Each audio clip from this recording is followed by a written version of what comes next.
we go with news and features from around the world. My name is Carl Azus. We're happy to have you watching CNN 10. The fight against coronavirus continues as the disease itself continues to spread. The COVID Tracking Project, an organization that gathers data from across the United States, says almost 62,000 people with COVID-19 were in the hospital on Tuesday. That's the highest number of COVID-related hospitalizations it's recorded this year. And some hospital systems say they're running low on available beds for sick patients, in part because so many people are there with coronavirus. Health officials say the pandemic is spreading in every state, though not at the same rate everywhere. Most people who catch coronavirus do recover. We told you the other day how more than 99% of those who get infected are estimated to survive. But since the pandemic began, American states, like other countries, have struggled with finding the balance between enforcing safety restrictions and allowing people to live freely. In attempts to slow the spread, the governor of Nevada is urging residents to stay home and not host any dinner parties. The governor of Wisconsin wants people to cancel gatherings, sleepovers, and playdates, and the state of California is requiring people to hold any get-togethers outside, wear face coverings, and not host any events where people come from more than 3 different households. With the Thanksgiving holiday approaching, these guidelines and requirements have received a lot of criticism by people who want to see friends and family members and accept the risk themselves. Amid all this tension is talk of more lockdowns, when people aren't allowed to leave their homes except to go to certain jobs, the grocery store, or the doctor.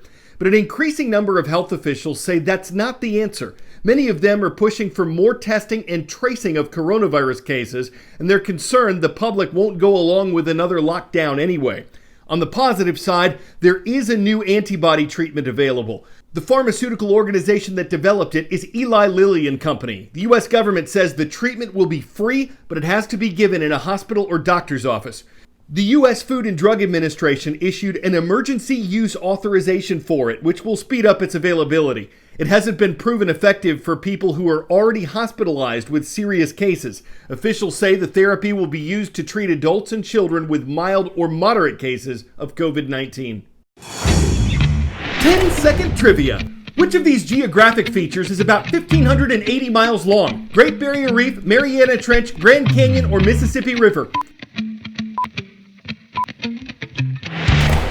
It's the Mariana Trench, the deepest point of the ocean that's a little less than 1,600 miles in length.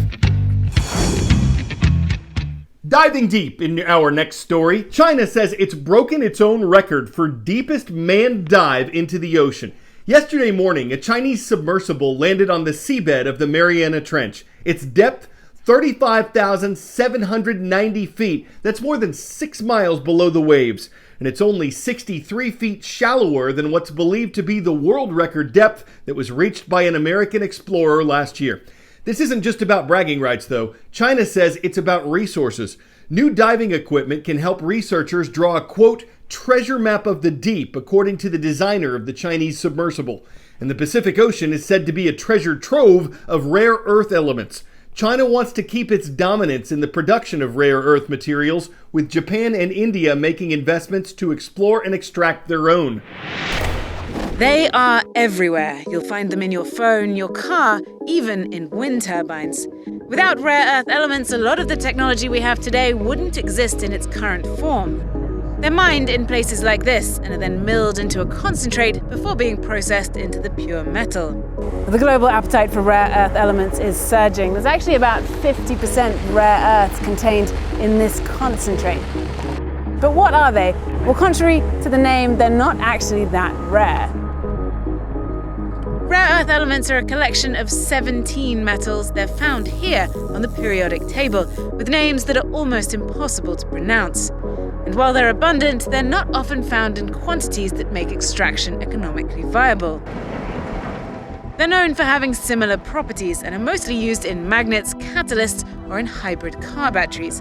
Even some military equipment requires rare earth elements. China is by far the biggest producer. It has 1/3 of the world's deposits and accounts for more than 90% of global production and supply. And while there are a handful of other countries with deposits, mining them is only half the battle. The bigger issue is processing and purifying. That's a dirty process and can involve handling radioactive waste. Up until now, most countries have been happy to leave that work to China.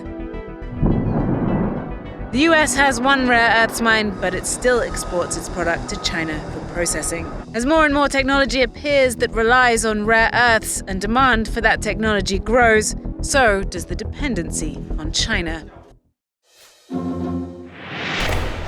It's been said that technology is growing smaller, with the camera in your pocket only a fraction of the size of this beloved antique.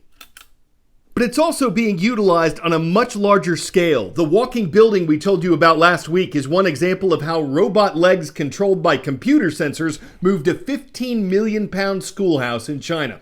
There's another type of building on the move in New York City. It's a $500 million structure that aims to make the most of its space by physically expanding to create new ones.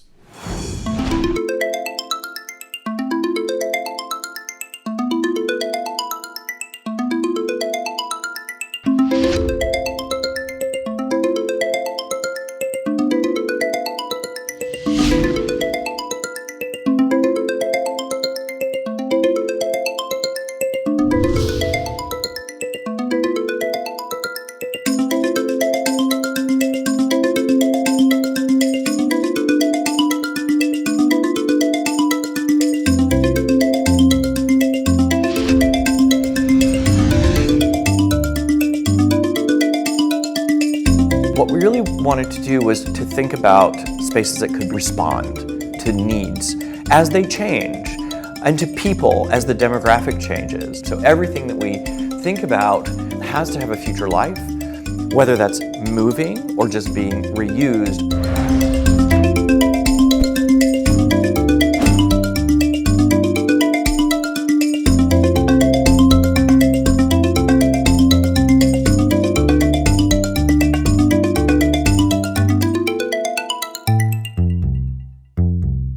I think what might happen is that these buildings that you see around us will actually begin to open up and will breathe, will have green, will become much more about nature and less about concrete and glass. So imagine if it's a building of a simple concrete frame, there could be chunks taken out and those chunks could be replaced with green spaces. Residential to be popped in on this floor, office buildings to be here, a park to be here, shopping down here, hospital here, and then that could all be changed over time.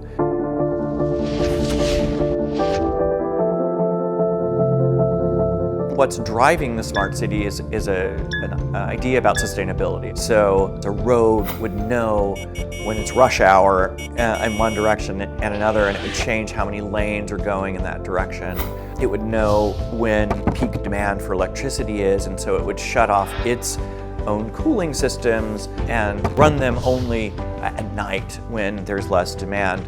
Going in and remaking the things that we already have around us to be better, I think, is one of the opportunities that we have and something I'm really excited about in the future.